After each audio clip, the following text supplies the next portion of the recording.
Hey everyone, Joe's my yield with Real Estate for a Cause. On today's Daily Dibs, I gotta have a closing today, and a few things happened. The first thing that happened is we went to the title to close, and they had some wrong information on the document. We had to wait for the lender to change it.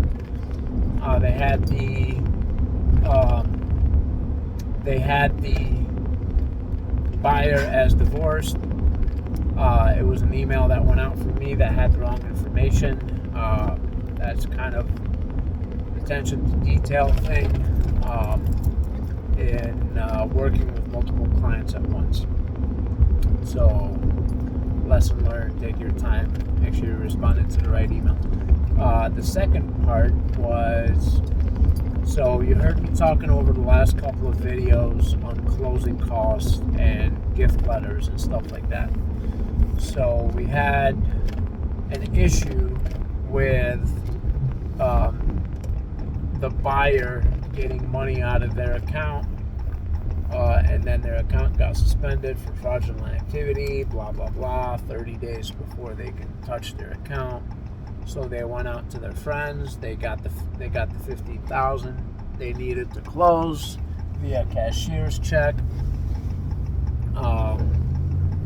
The cashier's check was made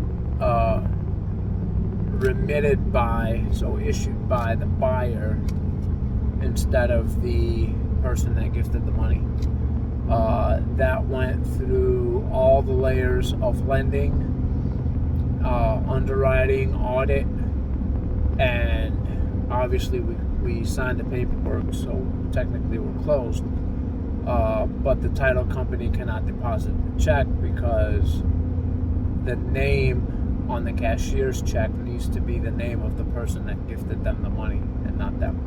So I had to spend another 2.5 hours driving around because of the location of where I'm at, where our title company's at, and where the new homeowners are. Run around and do that. So mistakes do happen.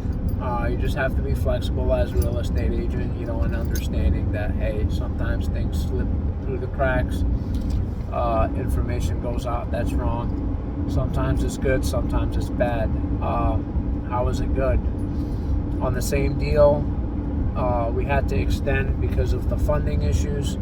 We had to do 2 extensions. The second one, I made it out for 2 weeks until the 24th of July, but I worded it, on and before. And the seller, obviously, that's a long extension, especially after everything cleared. So the seller didn't feel comfortable with that, so they wanted to put an insert to the addendum that read, if we don't close on the 24th, but the buyer forfeits the earnest money deposit and the property goes back on the market. Well, when their real estate agent texted me that this is what we're doing, he said that if my buyers agree to it, they don't have to initial the change,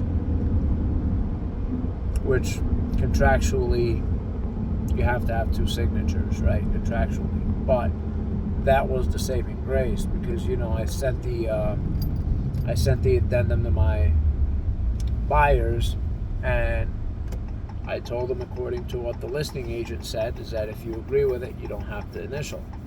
So that Monday, which was last Monday, obviously not today, last Monday, the agent sends me a text in the morning. He says, hey, the seller is going to put the property back on the market. I said, hey, we have an addendum signed to the 24th. He's like, yes, but I didn't get the initial back. And then I took a screenshot of his words, sent it back to him. I'm not saying anything negative about the agent, just saying, hey, we all make mistakes. So, and sometimes those mistakes could benefit one party or the other. So the benefit to that is his wording to me, because it's on black and white, it's contractual to a point, or instructional, and I was able to get the addendum back to my buyer, initial the change, and send it back to him and be on course. And then here we are today. So right now, the sellers are good to go. Everything on their end is, all the knots are tied up. And we just got that one knot that we need to tie up on our end, which isn't a big deal. We'll just go back to the bank and say, just change the name on top, because the money's still there, in that cashier's check. So, yep, some attention to detail on a lot of parties could have saved me some gas, but at the end of the day, customer service, it is what it is. You got to do what you got to do. You got to make sure your clients are happy, because referrals are key to this business. So with that, new text message from Plus. With that, pay attention to detail, what's going on, and it'll save you a trip and some time. And with that, if you want to discuss real estate, talk about what the market's doing right now, why are house prices going up, why the interest rates are going up, will they ever go down?